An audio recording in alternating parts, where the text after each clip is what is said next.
Ray Fittipaldo from the Pittsburgh Post-Gazette joins us now. And the wonderful Ray is brought to you by LGKG, the born and raised Western PA injury attorneys who take your personal injury cases personally. Ray, it feels like they're grasping at straws. I don't mind getting rid of Darius Slay because, dear Lord, but hey, they need help on offense, and they got the crusty old Adam Thielen, he of not even 70 receiving yards this year. Yeah, I mean, this would have been great if this was 5 years ago, right? I mean, at one time, that combination of Justin Jefferson and Adam Thielen was, one of the top duos in the NFL. But, I mean, he's 35 years old. It just seems like the Steelers continually go down this road. It's almost like they cannot help themselves. And, I mean, I get it. You're in the middle of the season. But at some point, guys, you got to go young. I mean, you got to stop what you're doing with these offseason signings and what they did this year with Jalen Ramsey, Jonnu Smith, obviously Slay. At some point, you got to commit to not only drafting and developing younger guys, but playing them, living with their warts, right? Let them grow. That's eventually what they got to do. But, I mean, I get it now. You're in a playoff race. This is something they felt like they had to do, but eventually this stuff has to change. Ray, 0 targets, 13 snaps for Pat Freiermuth. Well, I mean, there's a lot of theories out there. Maybe he's in the doghouse with Arthur Smith. Maybe he's in the doghouse with Mike Tomlin. We don't know. Do you have any inkling of what's going on with Pat Freiermuth? I mean, you bring in Adam Thielen, but you don't use Pat Freiermuth. It doesn't make any sense. Yeah, I mean, I don't have any insight on it, Doran, but, there are some clues, like Mike Tomlin dropped that Pat was a zone buster earlier in the season. It seems like Arthur believes the same thing, that they don't use him a lot in when they're facing man-to-man coverage. Now, you as a former tight end, you might get signed, Doran. It's coming.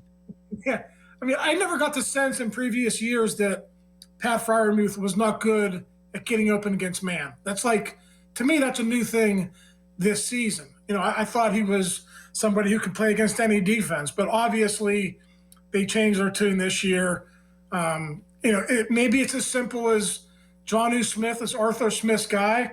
This happens sometimes in the NFL. It happens at every level of football. Coaches have the guys they're comfortable with, their favorites. But for it to happen to Pat when they're paying him all that money, I agree with you. It's a very, very strange thing, and it's going to be one of the top stories of the offseason, because to me at this point, guys, either Freiermuth has to go or Arthur Smith has to go.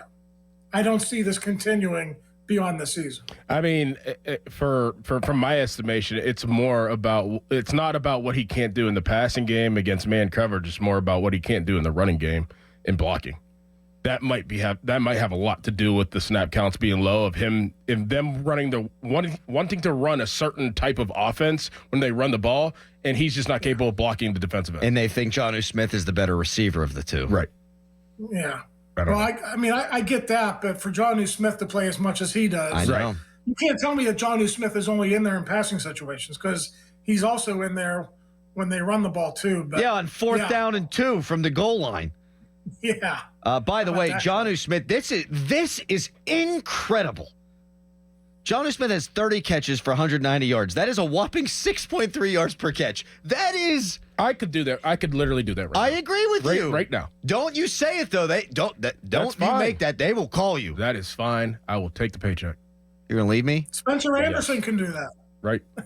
I mean, if he falls down, he's big enough, he'll get 6.3 yards. It's utterly ridiculous. The big issue, though, is the head coach, and, man, we're going to play it in a little bit. Ed Bouchette was on the podcast hosted by Batco that you guys do for the Pittsburgh Post-Gazette, and he's not a hot take guy at all, Ed Bouchette. And Ed Bouchette saying it's time. The question for you, Ray, is Mike Tomlin actually, for the first time as head coach of the Pittsburgh Steelers, starting to feel some of the heat? Yeah, I think so. I don't think there's any way you can deny it now. And like still, guys, it's not going to be a firing, but I could see a scenario now where after the season ends, and let's assume they finish 8 and 9 and out of the playoffs. Okay, so there's no playoffs and things are as bad on January 5th as they are now. I could see them meeting and, coming to the agreement, hey, it's probably best for both parties that we go our separate ways right now, end it on a good note. And I think that's certainly something that could happen. Wow. But it's not going to be a firing where they're going to eat that 33, 34 million, whatever it is. Mike Tomlin is going to have to agree to it.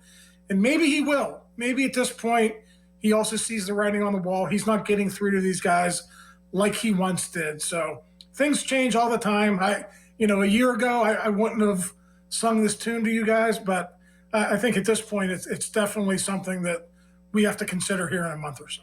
Now, we kind of ask this every week. Would it shock you, Ray? Would it shock you if they did this? Would it shock you if they did that? Would it shock you if they went down to Baltimore and won on Sunday? No, because they're the most inconsistent team in football. That first half by the defense against the Bills, I don't think anyone's talking about it, but it was really good. And then, despite the running yards, they were getting off the field, they were getting turnovers, and then the offense just sabotages the whole thing. And then in the previous week, the offense plays, I think, very good, or at least above average, and the defense can't get out of its own way. So, eventually they're gonna string together 3 or 4 quarters, and they're gonna win some games here down the stretch. And it wouldn't surprise me at all if it is Baltimore. I'm not going to pick them, but no, it wouldn't surprise me because Baltimore has many of the same issues that the Steelers team has. We all agree. Baltimore stinks too. Yeah. They absolutely stink. So did Buffalo. Good point by you. Ray Fittipaldo of the Post-Gazette joining us here on the Fan Morning Show. The Fan Morning Show is brought to you by our great friends at Guardian Protection, your hometown home and business security company. Ray, this is so damning to me that they've moved on from Darius Slay. I think they need to, but the damning part is 2/5 of their top 5 defensive backs at the start of the season on a defense that Mike Tomlin said could do historic things don't even make it through the full season. It is such a damning evaluation of talent, isn't it? And don't forget Jalen Ramsey is an outside corner. Yep. Yeah, I think he's a very good free safety. I think he can extend his career by playing that position, but that's not why they brought him in. They brought him in so he could play all 3 positions, but they also had visions of him being a good outside corner, playing lockdown on the outside so they could play that press man coverage that everyone talked about, in the summer. So to me, this is like Omar, Andy, and Mike wrapped all together. I think a lot of this is on Mike, though. This is Mike's team. At a certain point, guys, it always comes down to the job of the GM and the job of the personnel guys is to acquire talent that the head coach wants to incorporate into his system. That's their main job. And I think Mike, where he is at this stage in his career, certainly has that power. And I just wonder if Mike does stay, does Omar maybe take a little bit of that control back and say, hey, Mike, Art would have to sign off on this. Right. We're going to acquire our guys who we think fit your system, and then you're going to coach them. I think there's a better chance that Omar Khan hits Mike Tomlin over the head with a sack of bricks. And I'm not coming at you. I'm just saying. Yeah. I think there's a better chance that the Pirates trade for Ketel Marte. Yeah, but I think that's something that maybe the way this has happened here over the last couple of years with Mike and his hands in the talent evaluation process, the way he does it, maybe that's something that has to change if he does stay, but who knows? Do you feel like Tomlin's feeling pressure? Like whenever you sat down yesterday and watched him at the podium, do you feel like that the pressure's starting to mount?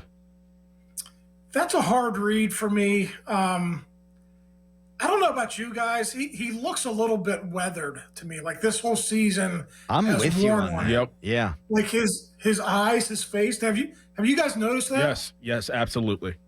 Puffy eyes. Like maybe he's not getting it. Like just that look of worry is something that I notice.